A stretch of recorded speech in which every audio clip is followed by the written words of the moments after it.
8 రోజుల బిడ్డ ఎత్తుకొని మందిరంలోకి వెళ్ళిపాటినే నాదా సత్యస్వరూపి అంటాడు. ఎవరు ఆయన? సింధేనయ్య గారు. ఆయన ఎలాంటి వాడు?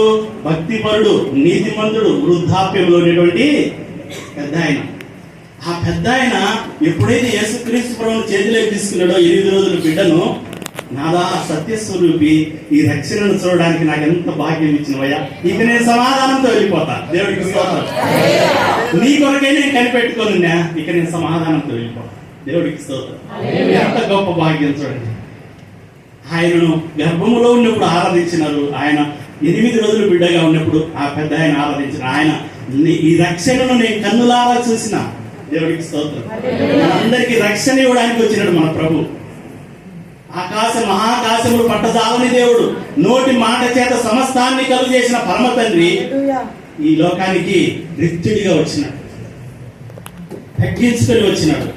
ప్రతి ఒక్క మోకాలు నా నామములో వంగాల అని రాయబడింది ఫిలిప్పీయులకు రాసిన పత్రికలో. నా కుమారుని యొక్క నామంలో ప్రతి ఒక్కరి మోకాలు వంగాల్సిందే. దేవుడికి స్తోత్రం. ఆయనే నిజమైన దేవుడు. ఆయన తప్ప వేరొక దేవుడు లేడు. ఆయన తప్ప వేరొక దేవుడు లేడు. ఆయనే ఆరాధనకు యోగ్యుడు. దేవుడికి స్తోత్రం. ఆయన మన ద్వారా ఆరాధింపబడడాన్ని ఆయన ఆశపడతా ఉన్నాడు. మనము ఆయన ఆరాధనకు యోగ్యంగా మనం మారుతా ఉంటామా? మనం మారాలంటే ఆయన ఎంత భయభక్తులు కలిగి మన ఆత్మీయ స్థితిని ఆయనకి ఇష్టకరంగా మార్చుకోవాలి. దేవుడికి స్తోత్రం. అదే నిజమైన క్రిస్మస్. ప్రతి దినము క్రిస్మసే. ఆనందించుడి, ప్రతి దినము ఆనందించుడి, ఎల్లప్పుడూ ఆనందించుడి. ఎవరు అనేది ఆ మాట? అపోస్తలుడైన పౌలు గారు ఫిలిప్పీ సంఘానికి రాస్తాడు. ఎల్లప్పుడూ ఆనందించండి. ఎవరిలో ఆనందించాలా? ప్రభువునందు ఆనందించండి. దేవుడికి స్తోత్రం. ఆయన ఎందే ఆనందం, ఆయనలోనే సంతోషం, ఆయనలోనే సమాధానం. ఆయన పుట్టినప్పుడు చంటి బిడ్డగా ఉన్నప్పుడే ఆకాశ సైన్య సమూహము, దూత సమూహము ఏమంటారు?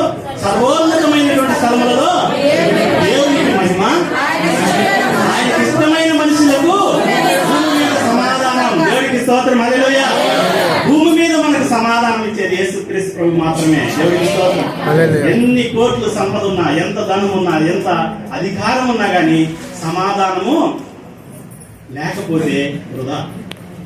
ఎంత పదవిలో ఉన్నా, ఎంత గొప్ప వాళ్ళైనా కానీ సమాధానం లేని